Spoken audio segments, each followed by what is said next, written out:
Welcome to another Chef Knives to Go quick look product review. This is Steve Gamache, and what we have is the Makoto Ryusei Aogami Super Santoku 170mm knife. Again, as it's shown on the sheet here, we've got the construction of this has a hard center cutting edge steel of Aogami or blue paper super reactive high carbon steel. Heat treat on these are 62 plus, so probably in the 62, 63 range. Aogami Super or AS can go higher than that, 64, 65 in some cases. So this is a fairly conservative rating for that. The construction has a layer of soft stainless cladding. I got some goop on these here. Soft stainless cladding on either side of that harder coarse cutting edge steel. And that cladding looks like it does cover the top, which is nicely polished as well. And you can definitely see the line there of the cladding comes down to the coarse steel peeking out there towards the edge. The weight and dimensions on these are going to vary a little bit from knife to knife. So this particular one is 133 grams and 4.7 ounces. 171 millimeters on the edge, or about 6.7 inches. And then the overall length is 320 millimeters or 12.6 inches. I don't think I pointed it out, so I just want to reiterate. This is Aogami Super Blue reactive high carbon steel. So this will get a patina on the edge, and that is, will rust if you leave it wet. But the sides are stainless, so you definitely want to wipe and dry your knife off when you're finished using it. That should just be part of your standard routine and not let it sit wet. In this case, you got to be aware of that edge, is a reactive steel.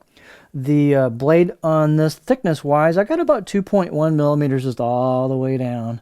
And so it maintained that consistently until you hit the grind, which is fairly generous on these. It's not quite where it's actually, I apologize, it's pretty close to where that line is. That's where the grind starts down towards the edge. So you can see it thins out quite a bit towards the tip right there, very thin at the very tip. And it thins out nicely at the edge as well. So performance is very good on this knife. They've got a lot of polish on the spine and the choil, which is this back part here into the neck, and it's very polished and rounded off, and nice polish on the spine. The fit and finish is just excellent on this. The blade height is 47 millimeters at the back, and the handle is an octagonal maple with a red Packwood ferrule. So just a good, nice, smooth fit and finish on it. Good tight glue up where the tang goes into the handle.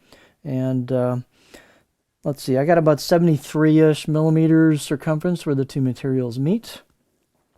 And this style has a gentle curve here, kind of a forward swept heel or choil shape on that. And so there's lots of room there for your finger for a pinch grip. So this is super easy for a pinch grip on it. Balance point on it is, with this handle, is about right there. And for me, that's pretty darn close to a pinch grip. So it's pretty neutral on the balance, very nice and nimble. Let's get our beauty shot here.